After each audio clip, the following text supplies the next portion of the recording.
자, 반갑습니다. 네. 안녕하세요. 자, 오늘부터 회사 영어 같이 수업 시작하게 될 강유하입니다. 저 알고 오셨죠? 그죠? 누군지 알고 계시죠? 그리고 지금 새로 교재 보면 제일 처음에 저 나와 있으니까 사진 이렇게 하나 보이죠? 그러니까 한번 읽어보시고. 자, 오늘 첫 수업을 준비하기에 앞서서 제가 여러분들께 여러 가지 드릴 말씀도 있기도 하고, 처음에는 이제 오리엔테이션처럼 이렇게 가볍게 시작을 할 건데, 근데 제가 원래 첫 수업에는 항상 말들을 좀 많이 해요. 공부를 어떻게 해야 된다. 그리고 이제 공무원이 되기 위해서, 이제 해양경찰이 되기 위해서 오신 여러분들께 어떤 마음가짐을 가지라는 말을 조금씩 하는 편인데, 근데 사실 여러분들은 큰 각오를 하고 오신 분들이잖아요. 그죠? 네, 그런 분들에게 공부할 때 어떻게 해라, 그 공부의 시간을 늘려라, 휴대폰 사용료를 줄여라, 이런 얘기를 하는 게 큰 의미 있는 것 같지 않고요. 저는 그냥 약속을 하나 좀 드리고 시작하겠습니다. 그냥 요거 하나예요, 요거. 여러분들이 이제 회사 영어를 저한테 듣기 위해서 오셨으니까, 제가 할 수 있는 게 이거밖에 없어요. 회사 영어 만점을 약속드리는 거. 그래서 열심히 제 수업을 듣고, 그리고 제 문제풀이 수업을 끝까지 다 들으셨을 때 회사 영어를 만점 받을 수 있게끔 제가 설명을 드리고 소개드리고, 무엇이 핵심이고 무엇이 회사 영어의 본질인지를 여러분들께 알려드리도록 하겠습니다. 그러니까 저를 믿고 따라오시고, 그래서 반드시 좋은 점수 받게끔 하고, 모두에게 이 회사 영어 만점 받기를 기대하고 그 목표로 열심히 수업을 하겠습니다. 그래서 믿고 따라와 주세요. 자, 이게 다예요. 오늘 첫 번째 오리엔테이션 이게 답니다. 알겠죠? 그러니까 자, 시작하는 마음, 오늘 마음 그대로 끝까지 열심히 하시면 됩니다. 자, 일단 기본적으로 회사 영어의 과목에 대해서 소개 한번 좀 드리도록 하겠습니다. 일단은 회사 영어에 대해서 미리 조금 공부하시고 오신 분도 있지만 아예 처음이신 분도 있으니까 기본적인 설명 한 번만 좀 하도록 하겠습니다. 자, 크게 세 과목으로 나눠져 있다고 보시면 되겠습니다. 그 세 과목의 첫 번째는 SMCP라고 하는 과목인데, 이 SMCP라고 하는 영역은 뭐냐면, 이 영역은 이제 말이에요, 말. 그러니까 바다에서 사용하는 영어. 그러니까 우리가 일상적으로 우리가 친구를 만났을 때, 우리가 사람을 만나고 일상생활하면서 물건을 사고 할 때, 그럴 때 사용하는 많은 영어들을 여러분들이 이제 회화학원 같은 데서 배우잖아요. 근데 우리가 바다에서 써야 되는 영어 있죠. 그 영어의 소통 문구들을 정리해 놓은 그 하나의 큰 덩어리의 교재가 SMCP라고 보시면 됩니다. 하나의 큰 과목입니다. 알겠죠? 이 과목을 공부하시면은 여러분들이 이런 거죠. 내가 이번에 중국 여행을 가는데 중국말 좀 배워서 가야 된다. 그러면은 중국어 회화집을 보고 갈 거잖아요. 그죠? 근데 우리가 이제부터 배를 타야 되는데, 배 탈 때 뱃사람들이 하는 영어를 좀 배워야 된다 하면은 여러분들은 SMCP를 보시면 된다. 이렇게 생각하시면 돼요. 알겠죠? 그래서 이 SMCP라고 하는 과목은 진짜 영어를 배우는 겁니다. 그죠? 일상생활 중에 사용하는, 근데 선박에서 사용하는 특수한 영어들을 배우는 과목이라고 생각하시면 되겠습니다. 자, 그 다음에 국제협약이라는 파트가 있습니다. 이 국제협약이라는 파트는 뭐냐면 말 그대로 국제법이에요. 국제법. 그래서 바다와 관련된 여러 가지 국제법이 있겠죠. 여러분들이 살고 있는 이 세상 속에서, 지금 우리가 땅에서 살고 있는데, 육지에서 사는데, 여러분들도 많은 법을 지키면서 살고 있잖아요. 그죠? 예를 들어서 여러분들 법을 다 지키고 살잖아요. 횡단보도 앞에서 건너는 사람 없죠. 그냥 빨간불인지 초록불인지를 확인하고 건너잖아요. 그죠? 그런 거와 마찬가지로 바다에서도 그런 기본적인 규칙, 법들이 있습니다. 도로교통법 같은 해상 충돌 방지법 이런 것들이 있고, 그 다음에 생명 안전을 지키기 위한 솔라스 이런 법규도 있고, 그 다음에 바다를 이제 관장하는 UN 해양법 이런 것들이 있고, 그런 법규, 협약들을 여러분들이 배우는 시간이 있겠고요. 그 다음에 이제 항해라든가 또는 선박 전반을 이해해야 되는 그런 과목이 있습니다. 이거는 여러분 이제 항해 전공적인 부분이라든가 아니면은 선체 구조라든가 또는 해양 기상이라든가 여러 가지 관련해서 영어로 출제되는 문제들이 이렇게 있는데, 요걸 조금만 더 뜯어보고 출발하도록 하겠습니다. 자, 요 세 가지 과목 중에 첫 번째 이 SMCP라고 하는 과목을 보시면, 이 과목이 이제 회사 영어 시험에서는 가장 핵심적인 파트입니다. 가장 중요한 파트고, 우리가 이제 시험을 치면 20문제를 시험을 치는데, 그 중에서 한 8문제에서 많게는 10문제까지도 요즘에 출제되고 있습니다. 이런 정도 비중이면은 이제 여러분들이 딱 보면 느낄 수 있어야 되는 거는 이 SMCP라는 과목을 다 끝냈을 때 한 8문제, 최소 8문제니까 40점을 여러분들이 마스터해야 된다는 거예요. 그죠? 여러분들이 SMCP를 다 공부하면은 40점을 여러분들이 얻어갈 수 있는 그 정도 수준으로 만들어 주시면 됩니다. 알겠죠? 자, 그리고 여기 내용을 보시면은 대화문이 많고요. 대화문.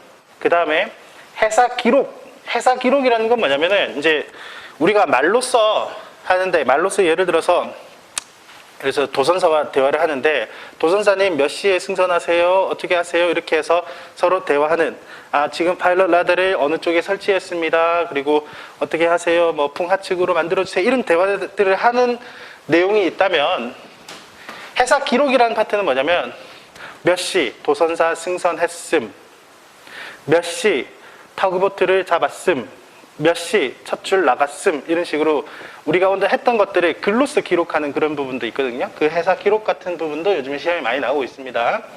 자, 이런 것들을 바르게 구사하고 해석할 수 있도록 여러분들이 연습을 하면 되고요. 아직 감이 안 오실 겁니다. 그러니까 여러분이 공부하시면서 충분히 이해되실 거고, 그 다음에 이제 회사 SMCP 안에도 용어의 정의라든가, 그 다음에 아주 필수 핵심 개념 같은 것이 또 있을 겁니다. 그래서 여러분들께 외우라고 하는 부분들이 있을 텐데, 그런 암기적인 부분들도 같이 공부를 하시면 되겠습니다.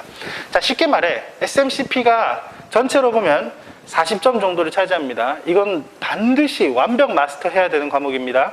그리고 내용 속에는 여러 가지 대화문, 해사 기록을 여러분들이 구사하고 쓸 수 있게끔 만들어 놓으시면 되겠고, 그 다음에 마지막으로 요 안에도 외울 것이 있다 이겁니다. 암기적인 부분이 있으니까 그 용어의 정의 같은 거 좀 외워주시면 됩니다.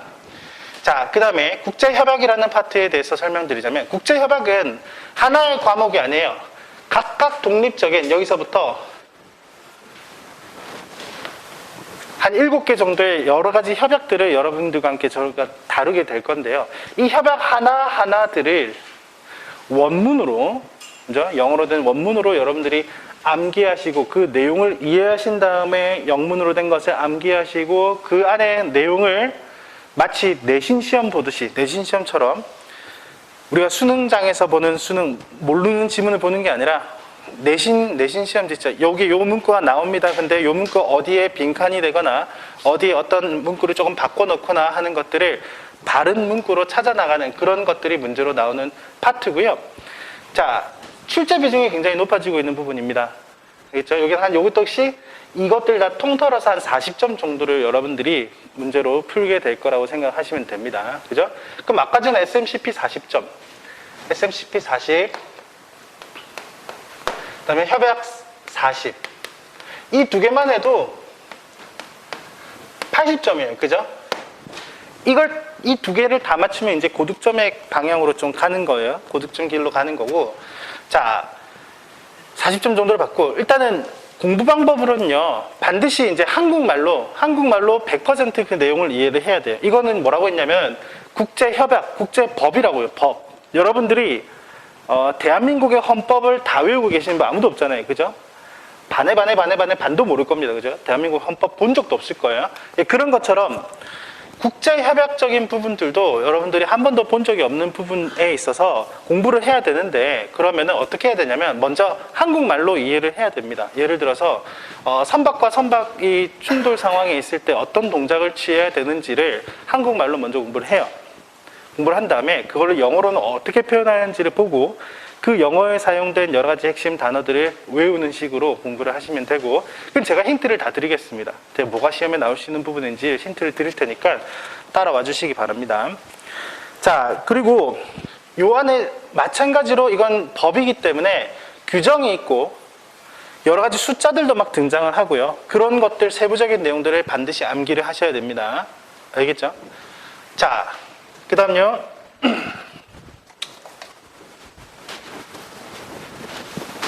회사용어 과목의 세 번째는 항해와 선박의 이해. 제가 아까 말씀드렸던 항해 선박의 이해 파트인데, 자, 이 파트는 사실은 범주가 굉장히 넓습니다. 자, 이 파트에 대한 문제들을 풀기 위해서는 어떤 과목들을 공부해야 되냐면, 저는 이제 해양계 대학교를 나왔으니까 대학 4년 동안에 배웠던, 제가 학교 다닐 시절에 배웠던 여러 가지 과목들이 있어요. 예를 들어서 뭐 지문항해학, 천문항해학, 전파항해학, 선박 조종술, 선박 적하, 뭐 이런 것들이 너무 엄청나게 많은 과목들을 다 통틀어서 한 4문제 정도로 추려서 나오거든요. 그러면은 한 4문제를 풀기 위해서 여러분들이 그 많은 과목들을 따로 공부할 수는 없는 거예요. 제가 4년 동안 배운 과목이라니까요. 그죠? 그걸 여러분들이 이 자리에서 한꺼번에 그걸 공부하기 위해서 그 전공 개념을 다 외우실 수는 없는 거거든요, 따로. 그렇기 때문에 이거는 출제 비중에 비하여 범위가 너무 넓기 때문에, 그죠? 그렇기 때문에 기출 문제를 암기하는 방식으로 여러분 문제를 푸셔야 됩니다. 반드시 기출 문제 암기 방식으로 풀어요. 그러니까 여러분들이 이제 회사 영어를 이제 접하기 전에 이런 분들이 좀 있을 거예요. 회사 영어는 문답식으로 공부해야 된다라는 사람이 있을 것이고, 어떤 사람은 아니야, 개념을 정리하고 회독하고 내용을 계속적으로 보고 해야 돼라는 사람도 있을 것이고, 막 선배들이 이렇게 이제 조언하신 분들이 있을 텐데, 답은 나와 있어요. 사실 뭐냐면 이 두 과목은 개념을 정리하면서 계속 회독해야 되는 과목입니다. 무슨 말인지 알겠습니까?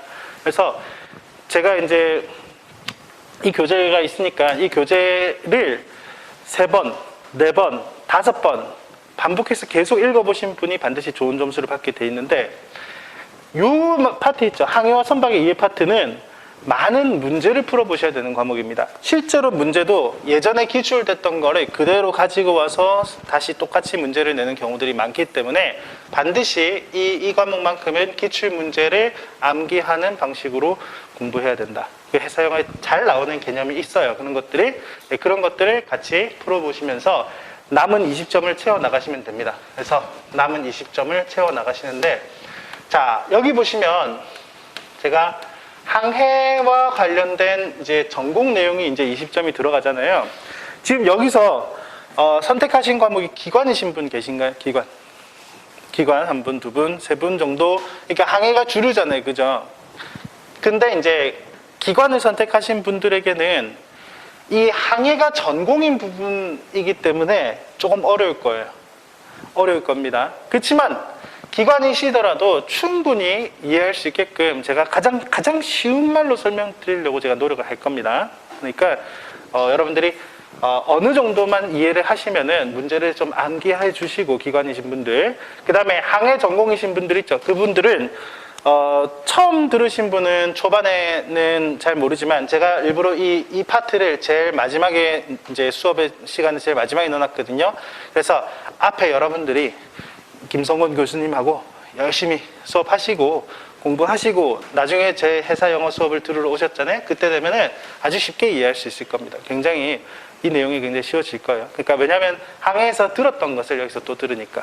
사실은 협약 파트도 좀 마찬가지입니다. 이 파트도 여러 가지 좀 겹치는 부분들이 좀 있으니까 여러분들이 이해하시는데 큰 도움이 될 겁니다. 그래서 저는 요 SMCP라고 하는 요 과목은 회사 영어의 특수한 영역이고요. 협약과 항해 파트는 여러분들이 다른 과목과 조금 겹치는 부분이 있어요. 그러니까 예를 들어서 협약 같은 부분을 이제 여러분들이 다른 쌤한테 배워서 여기 들어오면은 이건 영어로 표현하는 것만 배우시면 됩니다. 예를 들어서 항해에서 뭐 항정선 이런 것들을 여러분들이 배워왔으면 여기 와서는 항정선을 영어로 표현하는 법을 배우시기만 하시면 돼요. 그런 느낌으로 생각하시면 됩니다. 그러니까 생각보다 지금 처음에 약간 두리뭉실해도 나중에 저를 따라오시면은 좋은 이제 결과가 있을 거라고 약속을 드리고, 아까 제가 처음 말씀드렸잖아요. 회사 영어 만점을 목표로 여러분들께 가르쳐 드리겠다라고 말씀드렸습니다. 만점을 목표로 열심히 공부합시다. 자, 여러분들께 좀 부탁드릴 거 하나만 딱 말씀드릴게요. 자, 단어. 뭘 해야 되냐면 단어 공부를 좀 많이 하셔야 됩니다. 단어. 그러니까 여러분들이 지금 이 시간에 앉아가지고 회사 영어는 이제 좀 안타깝게도 아쉽게도 단어장이 잘 없어요. 단어장이 잘 없는데, 단어장을 사실 제가 이제 제작하고 준비 중인 단어장이 있는데 생각보다 양이 좀 방대해서 시간이 좀 오래 걸리긴 하는데, 단어를 조금 외워주시기 바랍니다. 그러니까 회사 특수한 단어 말고도, 그러니까 예를 들어서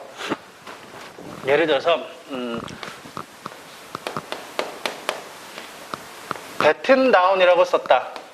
그럼 이 단어의 뜻을 뭐 지금 아시는 분들도 계실 거고 모르시는 분도 있는데, 이거는 회사 특수 용어예요. 회사 영어라고요. 알겠죠? 선박에서 사용하는 영어이기 때문에 여러분들이 모를 수 있습니다. 뭐 예를 들어 히빙 라인 이런 것들 모를 수 있는데 그냥 아주 간단하게 그냥 예를 들어서 정말로 이런 분도 많이 있어서 제가 말씀드려요. avoid 이렇게 돼 있다. 이런 단어는 사실은 중학교 1학년 영어 단어장에 나오는 단어거든요. 그죠? 근데 이 현장에서 가끔씩 avoid를 모르시는 분들이 분명히 계신다고요. 자, 이런 경우들도 있어요. enjoy라는 단어 모르는 분들도 계실 수 있다고요. 물론 아는 분들도 또 여기서는 또 다르게 쓰이기도 하거든요. 예를 들어서 enjoy 같은 경우는 이렇게 쓰면은 느낌 없나요? 향유하다. 이렇게 해석할 수 있나요? 예를 들어서 avoid는 피하다는 줄 알고 계시죠? 자, 요거는 뭐 우리가 이제 회사 영어라고 적었지만 이제 해치 커버 같은 것들을 수밀하다.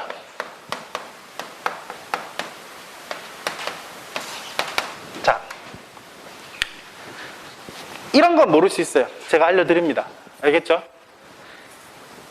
이런 거는 제가 어쩌면 알 것처럼 여러분들이 당연히 알고 계시겠지라고 설명하면서 넘어갈 수도 있어요. 또 이거는 사람마다 다른 거거든요. 왜냐면은 자, 애플 딱 썼는데 저 애플 모르는데요. 할 수도 있는 거잖아요. 애플 모르는 사람 여기 있을 수도 있잖아요. 그죠? 그 사람 보고 왜 애플도 몰라 이렇게 비웃을 건 아니고 저 사람은 애플을 안 배웠구나 라고 생각을 하면서 해야 되는 부분들도 있는데 또 제가 그런 부분을 또 간과할 수도 있습니다. 이 정도는 알겠지, 피하다 이렇게 할 수도 있단 말이에요. 그러니까 여러분들이 단어를 공부를 하시는데 분명히 제가 해석 중에는 많은 단어들을 다 설명을 드릴 텐데 말로써 하고 넘어갈 수 있어요. 그런 거 놓치지 마시고 빨리 필기를 하시고, 그리고 단어는 암기할 때 정리를 좀 하세요. 자신만의 단어 정리를 좀 하시는 것이 좀 좋습니다. 알겠죠? 그리고 아니면 교재 옆에다가 이렇게 써놓는 것도 좋습니다. 알겠죠? 예, 반드시 단어는 꼭 외우는 걸로, 이거 하나만 제가 진짜 당부를 좀 드릴게요. 단어 때문에 여러분들이 영어 못했다 이런 얘기 안 나오게끔 하시기 바라고요. 그러니까 피하다 알고 뱉은다운 아는데 이제 enjoy를 할 때도 enjoy가 향유하다라는 뜻으로 만약에 나오게 되면 이 뜻을 여러분들이 새롭게 외워보시라고요. 알겠죠? 즐기다 말고 향유하다라는 뜻으로도 나올 수 있습니다. 자, 마지막으로 두 번째로 이제 여러분들께 말씀드리고 있는 건 마지막 이거 하나입니다. 절대 포기하지 말 것. 알겠죠?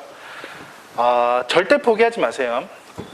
이제 이런 게 있어요. 이 회사 영어라는 과목이 이런 거 아니에요. 예를 들어 키 160인 친구들 모아놓고 덩크슛 하면 통과시켜 줄게 하는 그런 시험은 절대 아닙니다. 무슨 말인지 알겠어요? 덩크슛을 하면 통과시켜 줄게. 근데 너희들은 160이지만 이렇게 얘기하면은 이건 좀 불가능한 미션을 준 거잖아요. 그죠? 물론 열심히 노력하면 점프력도 향상되고 뭐 하다 보면 덩크슛 할 수 있게 될 수도 있어. 그렇게 하면은 뭐 완전 틀린 말은 아닐 수 있지만 160 중에 덩크하는 사람이 있을 수 있지만, 근데 이 과목은 그런 과목이 아니라 산을 오르는 거라고 미션이라고 생각하시면 됩니다. 여기에 산의 꼭대기에 깃발만 꽂으면은 여러분들은 해양경찰이 될 수 있는 과목이라고 생각하시면 됩니다. 자, 문제는 뭐냐면 사람마다 지금 현재의 체력이 달라요. 체력도 다르고 이럴 수 있습니다. 출발점도 다를 수도 있습니다. 출발점. 지금 여기에 이미 중간에서 시작하시는 분도 있고 이미 여기에서 출발하시는 분도 있고 저 밑에서 이제 막 출발하시는 분들이 있다고요. A, B, C가 있는데 A에 계신 분들 있죠. A에 계신 분들. 이분들이 자꾸만 B, C가 바로 옆에 앉아 계시니까 옆에 계시는 분들 중에 지금 요 정도에서 한 번 더 듣기 위해서 확인하기 위해서 오신 분도 있고 요 정도에 계신 분들도 있단 말이에요. 그죠? 그러니까 이런 분들을 자꾸 쳐다보면서 자신에 대한 자괴감에 빠지는 경우들이 있어요. 난 왜 이러지? 저 사람들은 충분히 이해하는 것 같은데 난 못 알아듣겠지? 내가 부족한 사람인가? 라고 생각하는데 그게 아니에요. 여러분들은 시작이 늦었을 뿐이고요. 이제 한 걸음 한 걸음 올라가기 시작할 뿐입니다. 그리고요, 또 하나, 한 3일 올라가 놓고 왜 B 자리에 도달하지 않았지라고 생각하지도 마세요. 알겠죠? 당신 여러분들은 3일밖에 안 올라갔잖아요. 그죠? 그러니까 당연히 아직 여기까지 올라가지 못하는 게 당연한 걸 수도 있습니다. 자, 그럼에도 불구하고 자꾸만 여기 위치에서 자신의 위치를 자꾸만 한탄하고 아쉬워하면서 여러분들이 나는 늦다, 나는 왜 이럴까라는 자괴감에 빠지지 마시기 바랍니다. 반드시 끝까지 포기하지 마시고 끝까지 올라가 보세요. 그러니까 묵묵히 가다 보면은 반드시 이 지점을 거쳐서 정상에 도착할 수 있을 겁니다. 그래서 낙오하는 사람은 이 시험이 어렵고 여러분들 이렇게 안 맞아서 낙오하는 게 아니고 여러분들이 포기해서 낙오를 하는 겁니다. 절대로 포기하지 마십시오. 반드시 좋은 결과 있을 겁니다. 알겠죠? 네. 자, 우리 수업 잠깐만 말씀드리자면 우리 전체 11주 과정 여러분들 시작하러 오셨고요. 한 1주부터 3주차까지는 오늘 오리엔테이션 포함해서 SMCP 관련해서 아까 말씀드린 그렇게 3주, 그 다음에 또 3주 정도는 국제협약 정도 할 거고요.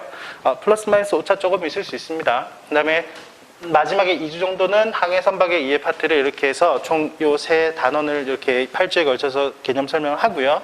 그 다음에 이제 제일 마지막에 3주, 9주차부터 11주차까지 해가지고 문제풀이 특강이 있을 건데요. 지금 현재 여러분들이 가지고 계시는 요 빨간 책에 이제 새로 나온 이 교재 말고 파란색 교재를 해가지고 새로운 이제 문제풀이 강의 교재가 하나 더 있을 겁니다. 그 교재를 이용해서 여러분들께 아주 많은 문제를 풀어드리기 위해서 노력을 하겠습니다. 그래서 여러분들이 여기서 개념 확실히 잡으시고 그다음에 이 마지막 문제풀이 특강을 통해서 여러분들이 부족한 개념을 확인하시고 점검하시고 여러분들이 반드시 자신감을 갖고 가시기 바라고요. 그 다음에 우리 수업에서 한 2번 수업 듣고 나서 한 번 치는 그 데일리 테스트 있을 겁니다. 그 데일리 테스트도 여러분들의 실력 확인을 하기 위해서 적극 활용하시기 바랍니다.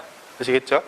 자, 오리엔테이션은 여기까지 됐습니까? 자, 이렇게 해서 끝내고, 자, 이제 다시 본 교재로 들어가서 이제 오늘 설명을 시작하도록 하겠습니다.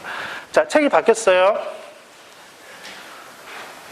책 표지 이렇게 생긴 책이 나왔고, 책을 소개하는, 책 팔려고 하는 얘기가 아니고요. 그냥 책이 바뀌었고, 여러분들이 저번 교재까지 다른 교재를 가지고 계셨으면 조금 헷갈리지 않으시라고 바뀐 부분을 한번 설명드립니다. 그 다음에 이제 목차는 거의 다 비슷하고요. 제가 저번 교재를 가지고 계신 분들은 이 교재 2020년도에 1차 시험, 그죠?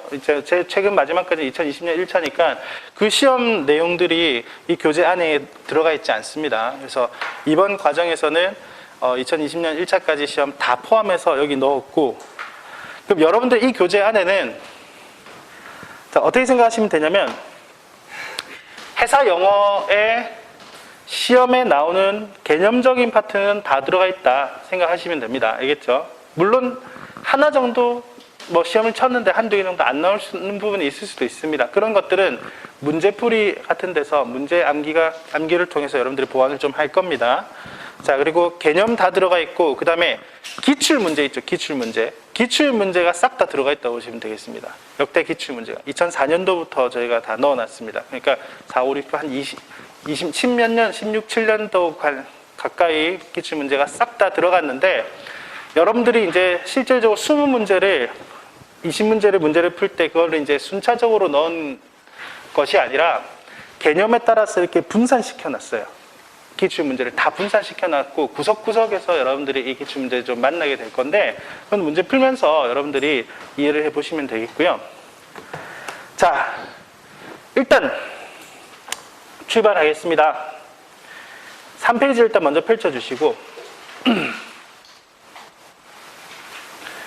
자, 늘 제가 첫 시간에는 이제 어떻게든 시간을 조금 내서 자, 회사 영어를 가르쳐야 되는데 일단 일반 영어에 대한 기본 개념을 조금은 설명하는 시간을 갖습니다. 매 첫 시간마다 이 시간 한번 가지니까요. 오늘은 여러분들이 회사 영어를 공부하러 왔지만 이 회사 영어를 바로 들어가기 전에 기초가 되어야 되는 일반 영어 실력이 어느 정도 있는지 어느 정도의 이제 개념적인 부분들만 조금 한번 설명하고 갈 겁니다. 그래서 이 시간에는 조금만 마음 편하게 가지시면서 기본적인 나 영어 실력이 어느 정도 되는지에 대한 점검 정도만 좀 같이 하시면 되겠고요. 자, 첫 번째 하나씩 보시면 되겠습니다. 자, 공식 1번을 보시면요. 제가 회사 영어의 형태 이렇게 돼 있는데 이제 회사 영어의 형태는 딱 두 가지로 보시면 되겠습니다. 첫 번째는 이 주어 동사 형태의 이걸 문장이라고 그러죠. 문장. 주어 동사가 들어가는 문장의 형태를 볼 수가 있을 겁니다. 그리고 모든 영어는 원래 주어 동사로 출발해요. 예를 들어서 I like music 이렇게 쓰면은 자, 항상 주어와 동사 이렇게 연결해서 시작하고 여러분들께 내가 만약에 I like music을 해석하라 그러면은 100이면 100 이렇게 해석해요. 나는 음악을 좋아한다 이렇게 되잖아요.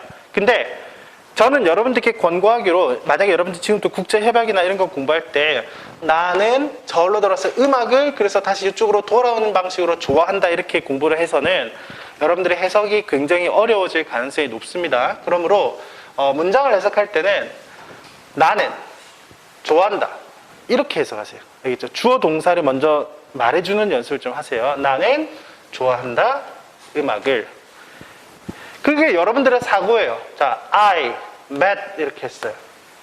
그러면 나는 만났다. 그럼 되잖아요. 그죠? 여기다가 Tom 이렇게 하면은 해석해봐 그러면 나는 탐을 만났다 이렇게 해요.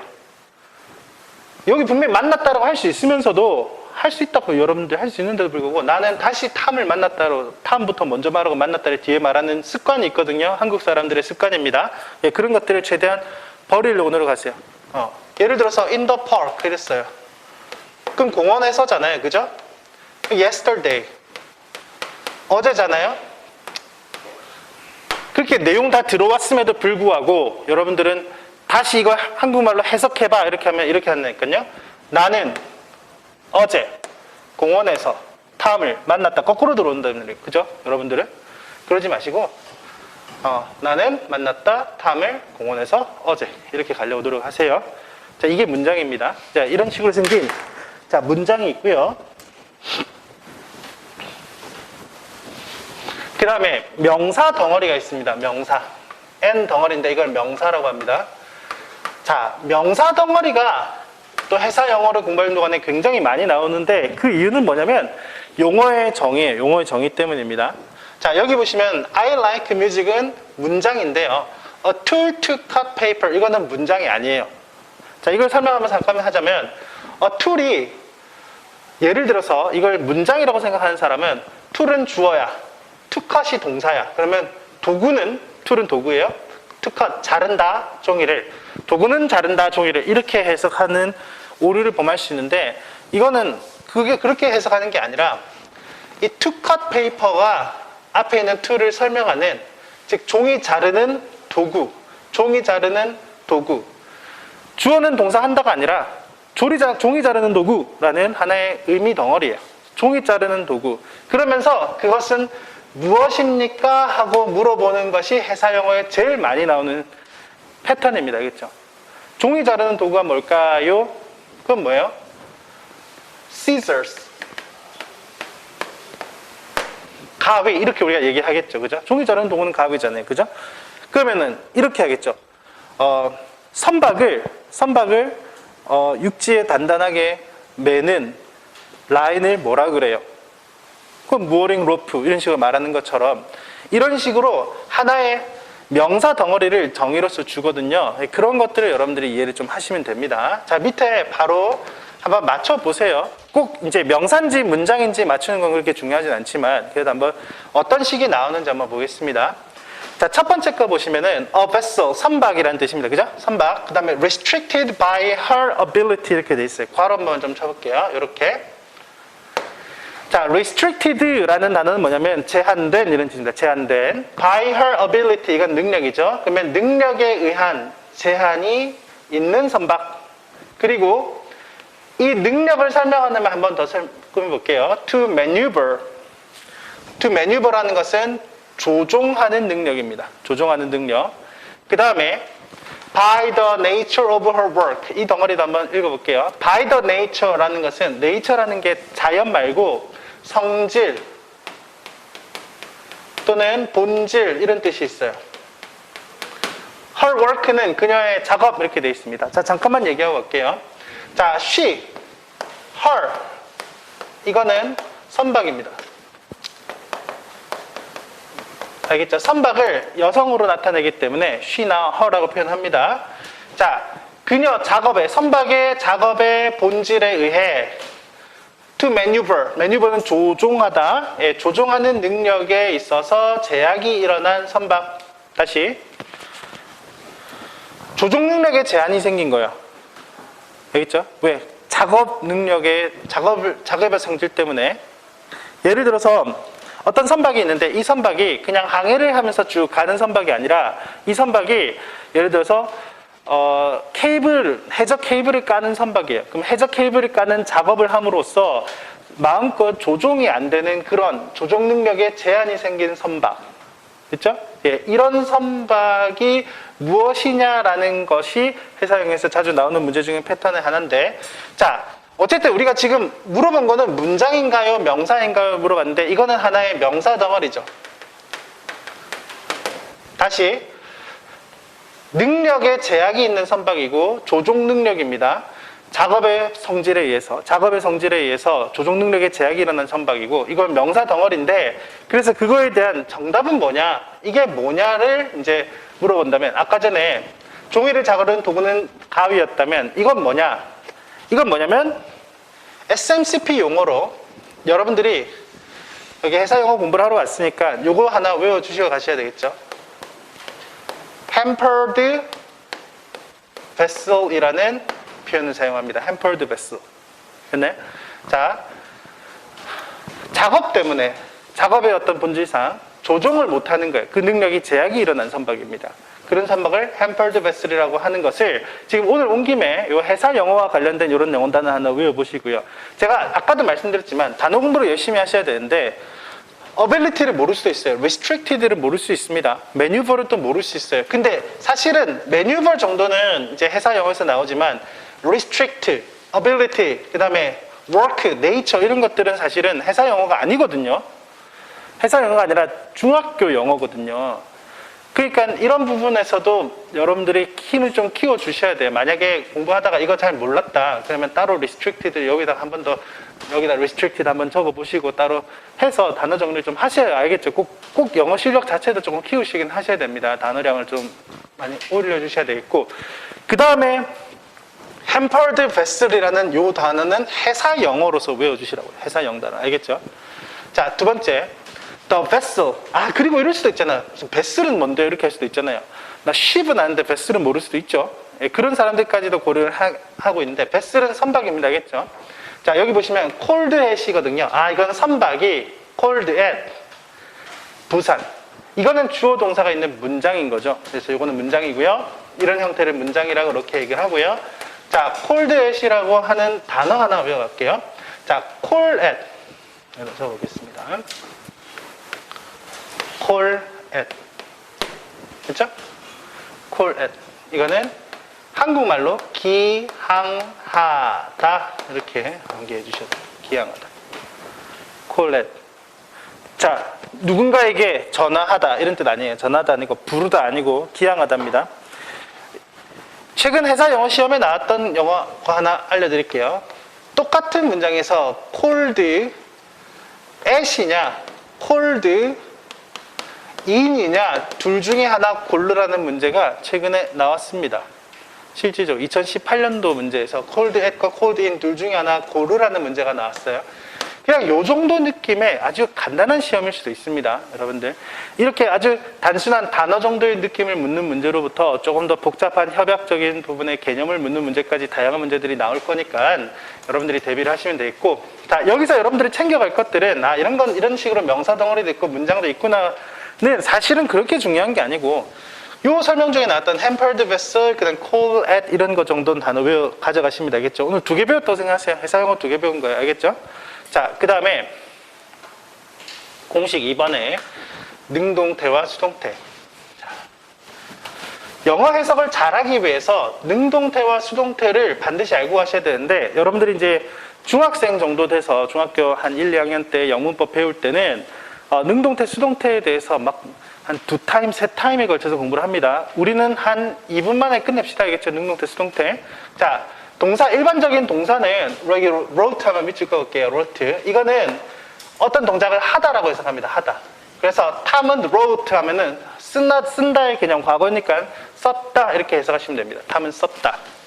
근데 이 동작을 비동사 더하기 PP, 알겠죠? BPP의 형태를 구사하면 여러분들 이걸 잘 봐놓으셔야 돼요. BPP. 비동사 was가 있죠. 그 다음에 written, be written 이렇게 쓰면 해석은 되다, 되어지다라는 해석을 많이 합니다.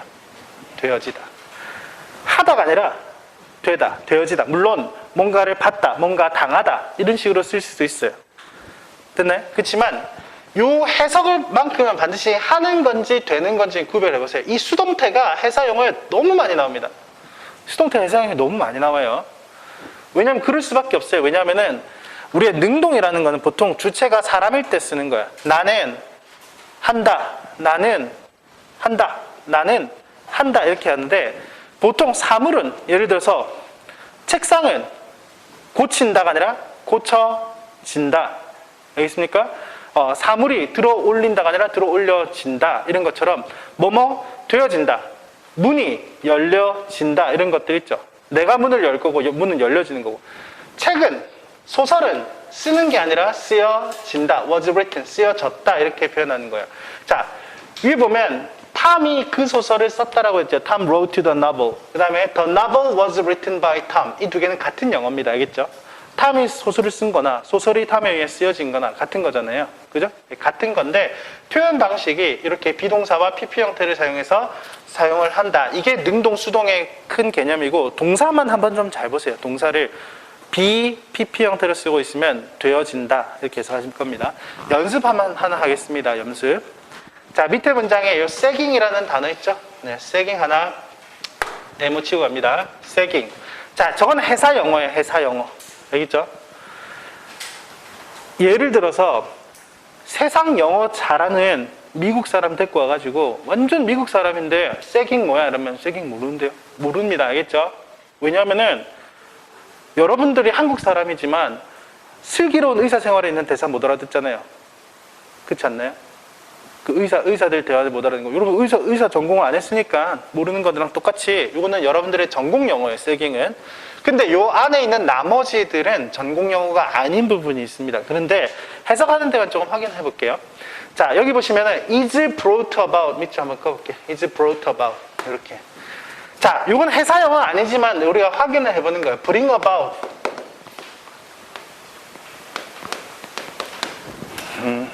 어쨌든 여러분들이 이 sagging을 외우기 위해서 이 bring about 같은 것들도 따로 정리를 하는 시간 좀 가지는 게 좋다 이겁니다. 단어량을 좀 늘리세요. bring about은 야기하다 이런 뜻이에요. 야기하다가 무슨 말인지 모르겠으면 이렇게 해석하세요. cause, 유발하다. 같다고 생각하시면 돼요. 뭔가를 야기하다, 뭔가를 유발하다.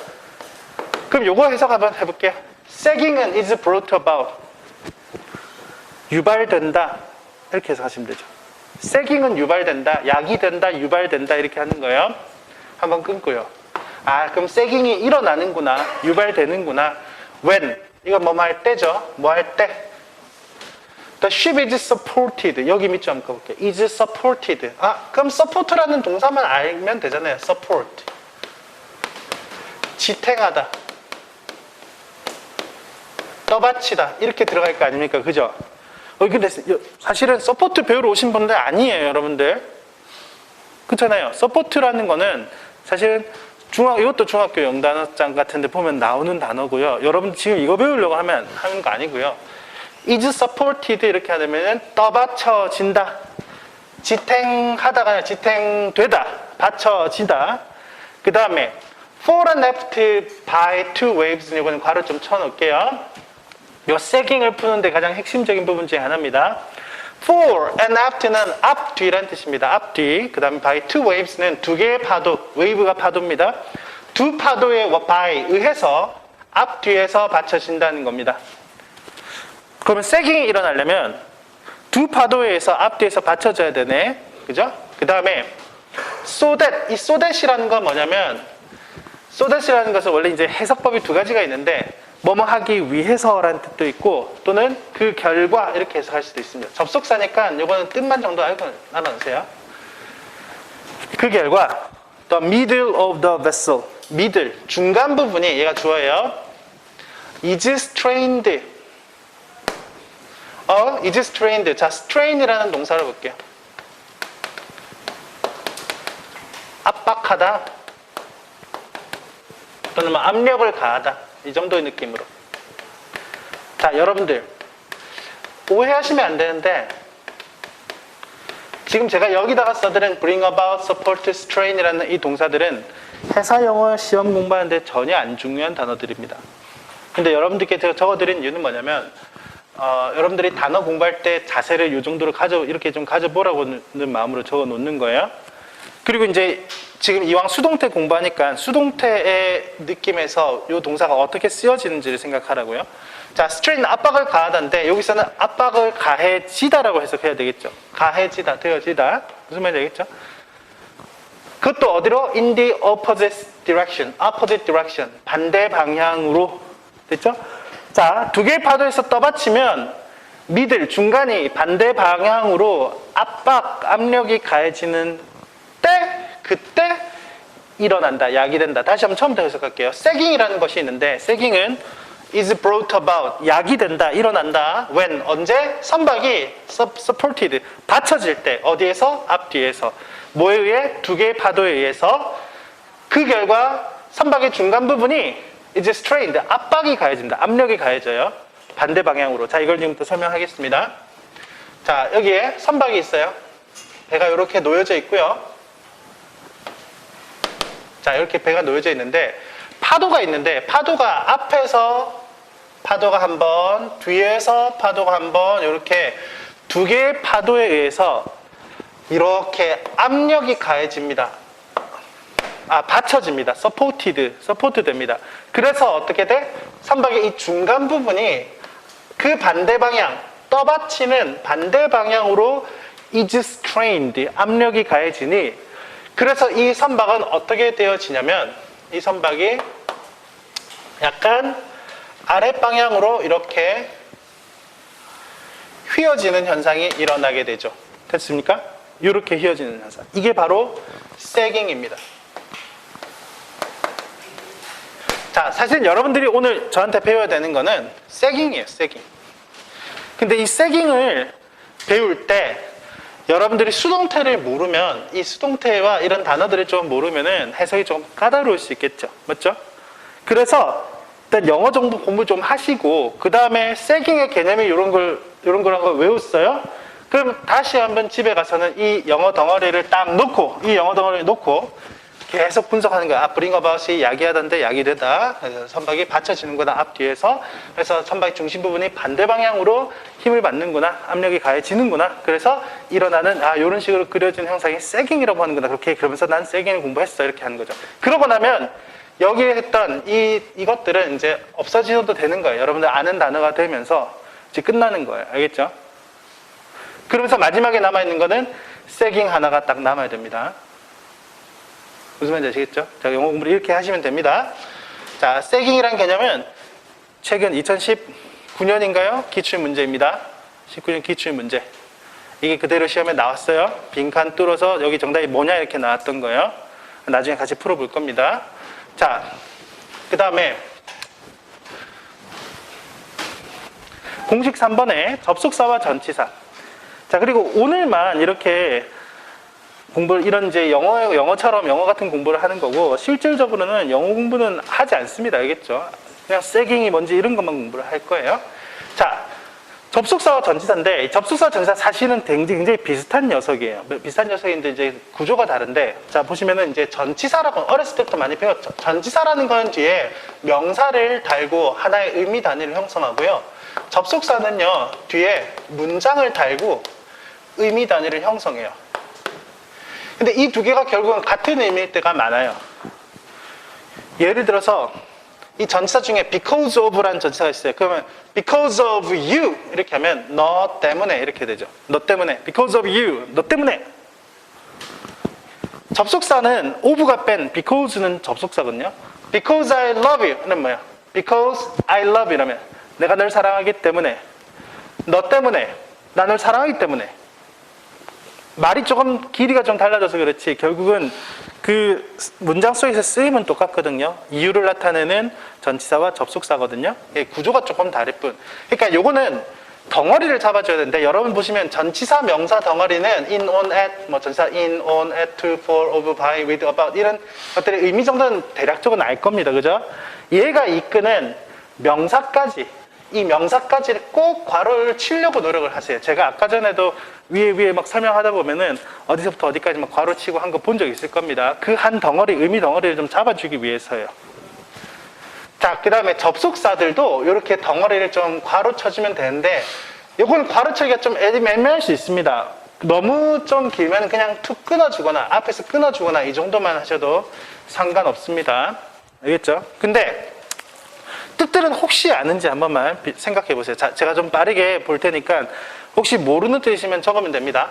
when은 뒤에 주어 동사 받으면서 주어가 동사 할 때, 뭐뭐 할 때, before는 뭐뭐 하기 전, after는 뭐뭐 한 후, while은 뭐뭐 하는 동안. 이거는 동안이라는 뜻도 있고 반면이라는 뜻도 있습니다. 자, since는 이후로도 있는데 때문에라는 뜻도 있습니다. because랑 같죠? as는 뜻이 너무 많아요. 근데 때문에라는 뜻도 있고 이거는 제가 나중에 이제 나올 때 설명드릴게요. 나올 때마다 그 상황에 맞춰서 여러 다른 해석법들을 따로 설명드리겠습니다. 자, if는 만약 뭐뭐 한다면이고 unless는 if의 반대말이죠. if에 not을 붙인 거예요. 만약 뭐뭐 하지 않는다면. 됐죠? 자, 예를 들어서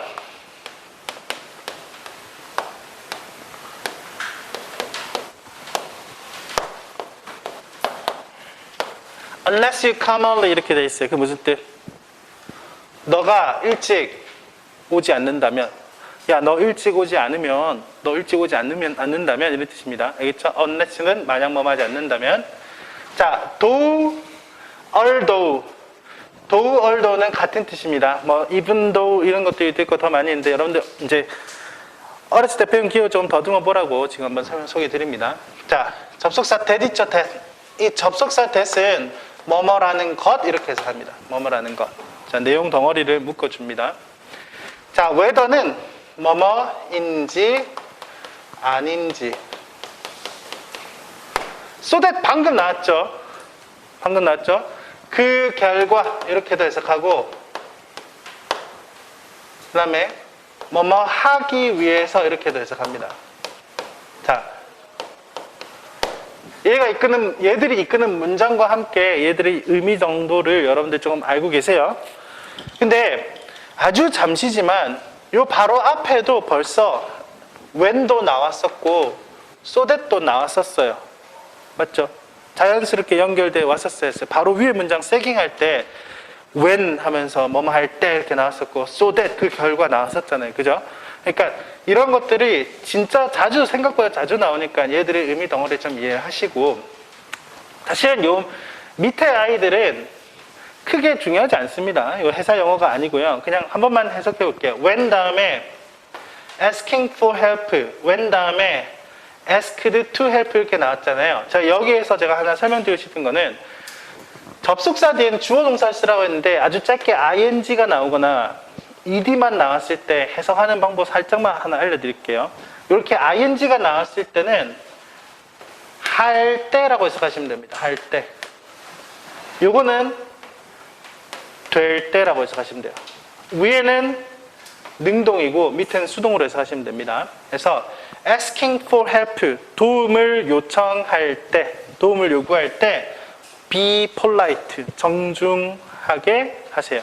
좀 도와달라는 요청을 할 때는 정중하게 하셔라 이 말이고, 그 다음에 asked to help는 도움을 요청받을 때죠. 도움 요청받을 때 될 때, 그때는 be kind, 친절을 베풀어 주세요 이런 뜻이라고 생각하시면 되겠습니다. 아시겠죠? 이 정도 해석 정도만 한번 봐놓으시고 나중에 전체 접속사는 좀 더 많이 만나게 될 거예요. 정말 많이 볼 수 있으니까 한번 생각을 하면서 의식하면서 한번 보도록 하겠습니다.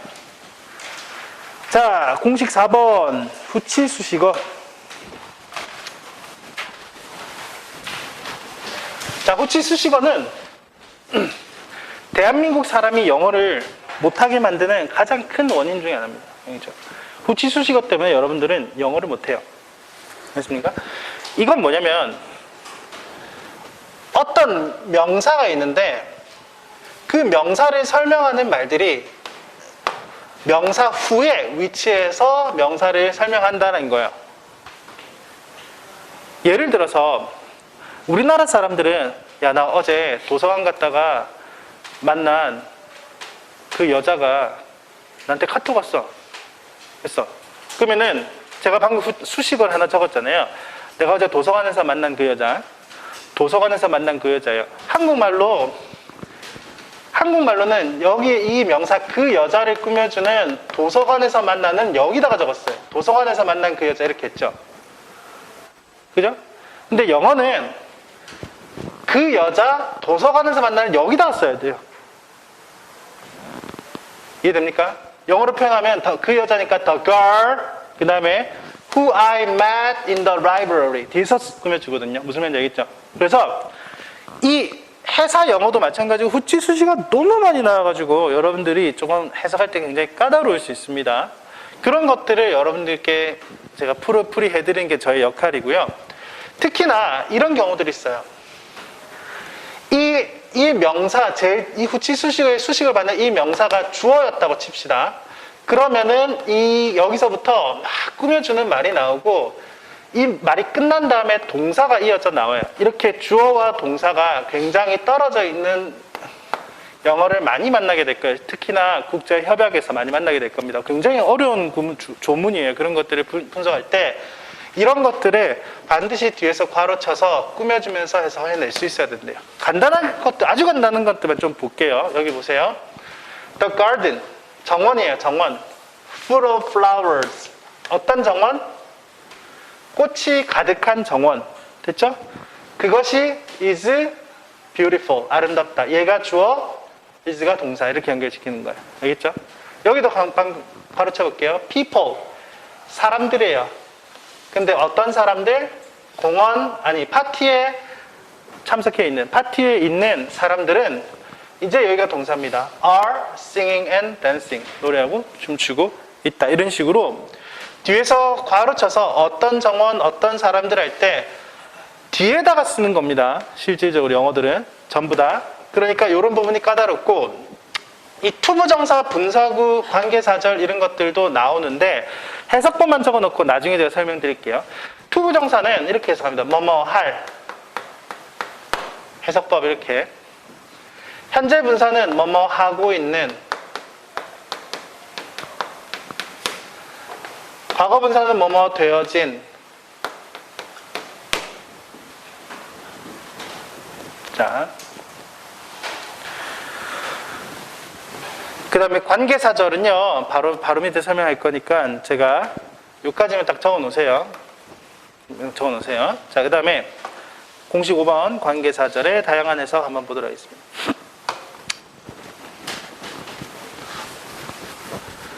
자, 관계사절에 대해서 여기서 살짝만 적어 놓을게요. 자, 명사가 있어요. 명사가 있으면 얘를 뒤에서 꾸며준다 했잖아요. 이 꾸며주는 관계사가 세 가지가 있어요. who, which, that.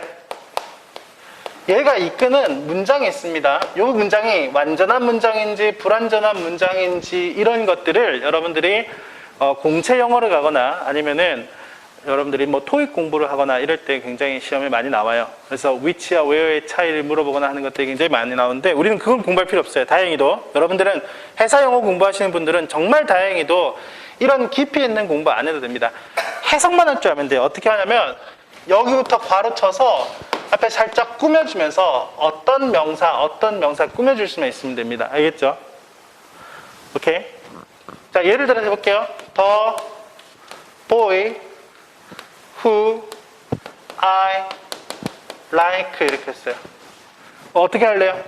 그냥 가볍게 가로쳐서 쓱 꾸며주세요. 어떻게 할래요? 이거 먼저. 내가 좋아하는 그 소년 이렇게 하시면 됩니다. 알겠죠?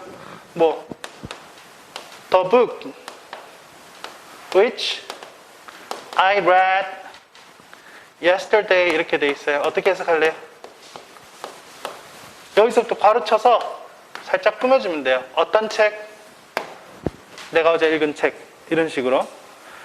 이렇게 꾸며주면 됩니다. 그게 사실은 이걸 잘하면 여러분들이 영작도 잘해요. 외국인들 만나서도 아 내가 어제 읽은 책은 정말 재밌었어요. 이렇게 The book which I read yesterday was interesting. 이런 식으로.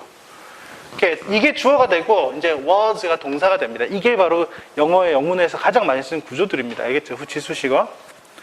자, 그거 이제 실제로 들어간 회사 영어 하나 보자고요. 볼게요. 여러분들 또 네모 하나 치세요. 호깅.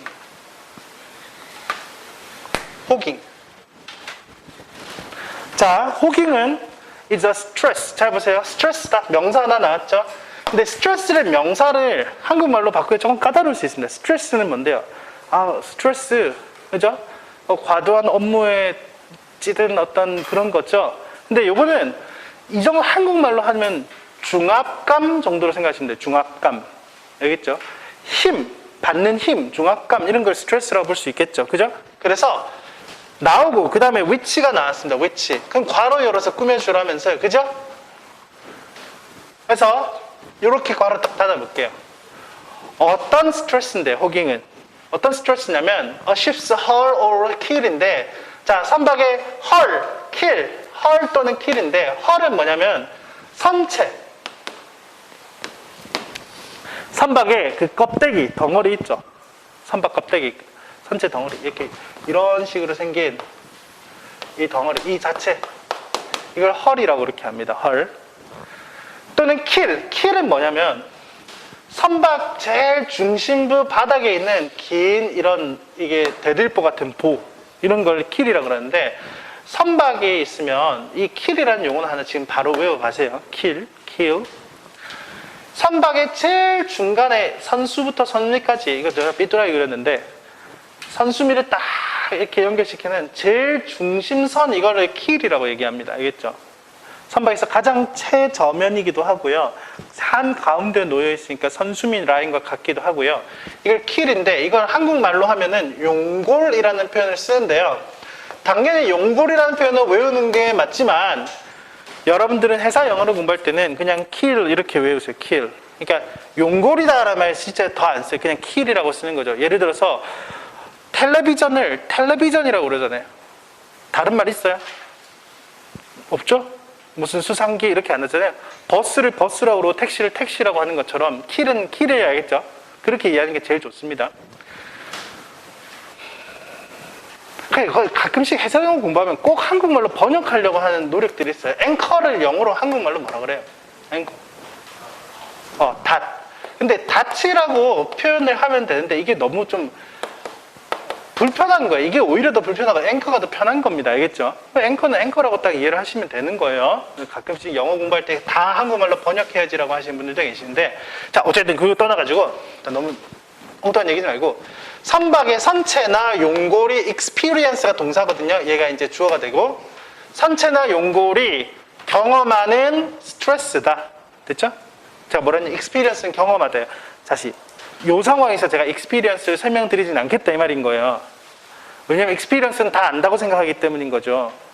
알겠죠? 애플 같은 거라고 생각하는 거예요. 그럼에도 불구하고 속으로 나 experience 모르는데 아이씨 모른 척 해야 되나 아니면은 모른다는 걸 알려야 되나 이런 게 생각이 들 수 있는데 그냥 여기서 바로 experience 받아 적으세요. 경험하다 이렇게 적고 이해하시면 됩니다. 만약에 모르시면 자 그리고 that 여기도 가로쳐 버릴게요. 자, the middle of the ship 선박의 중간 부분이 얘도 중간이네. is pushed. 잠깐만요. 이거 배웠잖아요. 어떻게 해석할래요? 밀다 할까요? 아니면 밀린다 할까요? 밀린다라고 해야 되겠죠. 수동태니까 방금 배운 수동태잖아요. 밀린다. to bend. bend라는 것은 굽다거든요. upward는 위로. 그럼 위로 굽게끔 밀려 나간다예요. 자, 성박의 중간이 위로 굽게끔 밀린대요. 그렇게 되는 선체나 용골이 경험하는 그러한 그 스트레스입니다. 자, 바로 여기서 정리를 같이 할게요. 선박이 있는데 이번에는 여기 뭐 웨이브가 두 개의 파도에 의해서 앞뒤로 이런 말은 없었지만 웬만하면 이렇게 중간 부분이 이런 식의 파도를 만났다고 생각하시면 되겠습니다. 그러면은 어때요? 이 파도가 이렇게 가운데를 이렇게 밀어 올리니까 이쪽으로 위로 미는 힘을 받겠죠. 그렇게 되면 어떻게 되냐?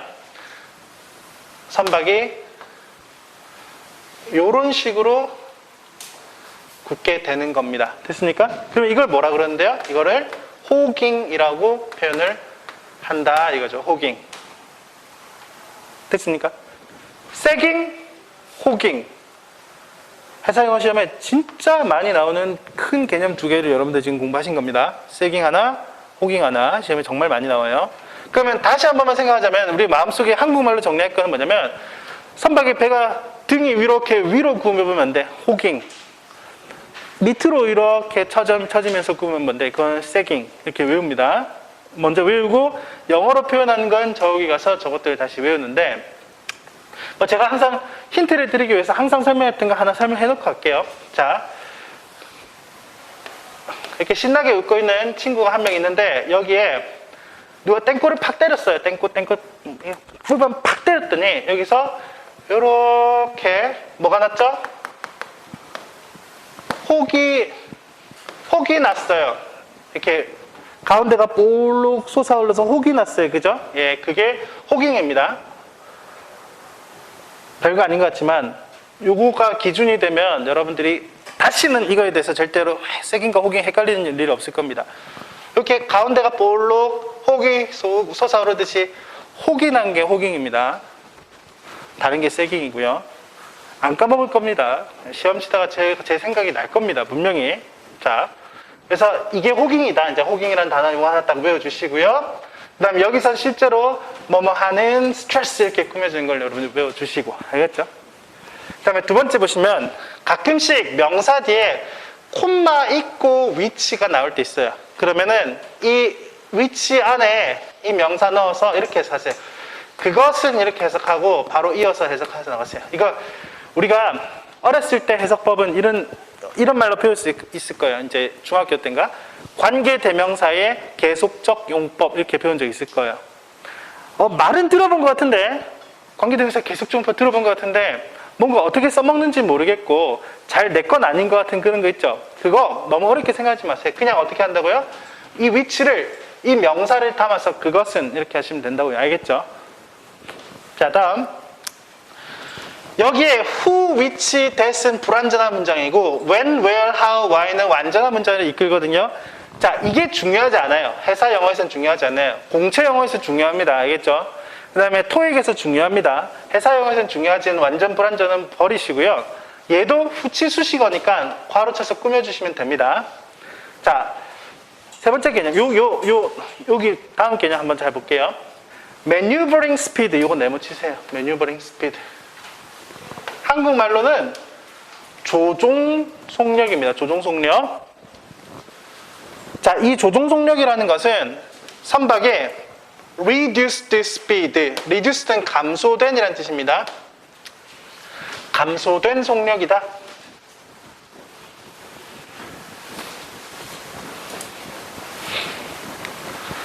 감소된 속력. 그 다음에 in circumstances, 어떤 상황인데, 자, 상황이라는 명사 나왔어요. 자, where 나왔죠? 얘가 관계부사입니다. 알겠죠? 얘 관계부사니까, 제가 관계부사란 말 안 했습니까? 그런 말들이 필요가 없어서 여러분들께 말 안 드렸는데, who, which, that이 관계대명사, when, where, how, why를 관계부사라고 얘기합니다. 근데 그건 여러분들께 중요한 얘기가 아닙니다. 그냥 괄호 쳐서, 이런 걸 만났을 때 괄호 쳐서, 얘 좀 꾸며줄게요. 알겠죠? 상황. 이 상황은 어떤 상황이냐면, it may be required. 그것이 어쩌면 이것도 수동태죠. be required. 요구하다가 아니라 요구된다. 요구하다. require 요구하다인데 요구된다. 그것이 요구된다. to use engine, 엔진 사용하는 것이 요구되는 거고, at short notice, 이 at short notice는 어떻게 해석하냐면 짧은 알림으로 이런 말이 있거든요. 짧은 알림으로, 한국말로 좀 이상하거든요. 근데 짧은 알림이라는 것은 짧게 자주자주라는 뜻을 쓴 거예요. 알겠죠? 짧게 자주자주 엔진 사용하는 것이 요구되는 상황. 됐죠? 예를 들어서 여러분들이 고속도로 올라갔어요. 차를 타고 고속도로 올라갔을 때 한 번도 운전 안 해본 사람도 있겠지만 엄마 차, 아빠 차 운전하는 거 봤으면 고속도로라면 하면서 자주 브레이크 밟았다가 갔다가 이렇게 하나요? 아니죠. 그냥 한 번 쭉 넣고 쭉 가잖아요. 이거는 짧은 알림을 짧게 엔진을 사용할 필요가 없는 상황이죠.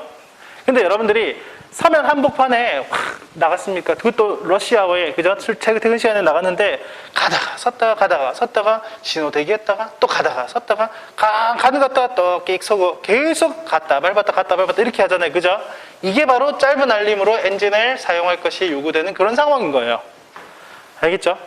그 상황 속에 속력도 당연히 줄어 있겠죠. 고속도로보다 훨씬 줄어든 속력이겠죠. 이때 그 속력을 뭐라 그러냐면요, 매뉴버링 스피드라고 한다, 조종 속력이라고 한다, 이 말입니다. 알겠습니까? 그러면 선박의 속력은, 자 보세요. 여기 이제 이렇게 생긴 선박 속도를 제어하는 도구가, 장치가 있습니다. 이걸 뭐라 그러냐면요, 엔진 텔레그래프라고 해요. 엔진 텔레그래프가 있는데, 엔진 텔레그래프는 이렇게 가운데 놨을 때 스탑이고요. 이 앞으로 가면은 ahead, 이 뒤로 가면은 astern, 후진, 전진 이렇게 되거든요. 그러면 얘를 한 단계씩 이렇게 조작할 수가 있어요. 한 단계, 두 단계, 세 단계 이렇게 해갖고, 이거는 dead slow, 이건 제가 다 설명하지 않겠습니다. 지금은 나중에 설명 한번 할 기회가 올 겁니다. dead slow ahead, 그다음에 slow ahead, half ahead, full ahead라는 개념이 있어요. full ahead. 이 사이 구간 있죠. 이렇게 엔진을 사용할 수 있는 이 사이 구간을 뭐라 그러냐면 매뉴버링 스피드라고 합니다. 됐나요? 이 사이 구간. dead slow, half, full ahead까지 엔진을 마음껏 쓸 수 있는, 이때는 그 배를 조선한 사람이 stop engine, that slow ahead, that slow ahead, half ahead, full ahead, stop engine, 막 이렇게 왔다 갔다 계속 써요. 이렇게 갔다 했다 엔진을 계속 쓰는 거, 우리가 자주 브레이크를 밟다 엑셀 밟는 것처럼 이 구간을 매뉴버링 스피드라고 한다. 뭐라고 해요? 조종 속력이라고 합니다. 그러면은 우리가 그렇게 할 것 없이 고속도로 올라가면, 즉 대양항에 나가면 어떻게 해요? 대양항에 나가면 이 full ahead 값보다 더 제껴요. 더 많이 제껴서 완전히 끝까지 텔레그래프를 제껴놓고 완전 엔진을 최고 속력으로 내거든요. 이걸 보통 정확한 명칭은 없지만 롱업 엔진을 한다고, 롱업 엔진 하여 full sea speed로 다닌다고 합니다. 알겠죠? 요거는 매뉴버링 스피드인데 이거는 full sea speed, 바다에서 사용하는 최고 속력 이렇게 해가지고 다니는데, 이때는 차이점이 뭐냐면 short notice로, 짧은 알림으로 엔진을 마음껏 쓸 수가 없어요. 이렇게 가다가 브레이크 밟자면서 브레이크 밟을 수가 없는 거예요. 알겠죠? 엔진을 한번 이렇게 이 로드업을 시켜서, 롱업 엔진 시켜서 최고의 속력을 가면 이렇게 마음대로 짧은 속력을 줄이거나 하는 게 불가능한, 선박은 조금 달라요. 차랑 좀 달라서 이렇게 줄이는 게 불가능하거든요. 그러므로 이런 속력이 의미가 있는 거죠. 짧게 쓸 수 있는 구간에 대한 명칭이 있는 거죠. 그게 바로 매뉴버링 스피드라고 하는 겁니다. 자, 이 매뉴버링 스피드라는 개념을 하나 그냥 외워놓으세요. 지금 하나 외웁니다. 이거 빈칸으로 그냥 시험에 바로 출제될 수 있습니다. 알겠죠? 자, 그 다음에 요 밑에 두 개는 조금만 쉬었다가, 뒤에 조금만 쉬었다가 한번 하도록 하겠습니다.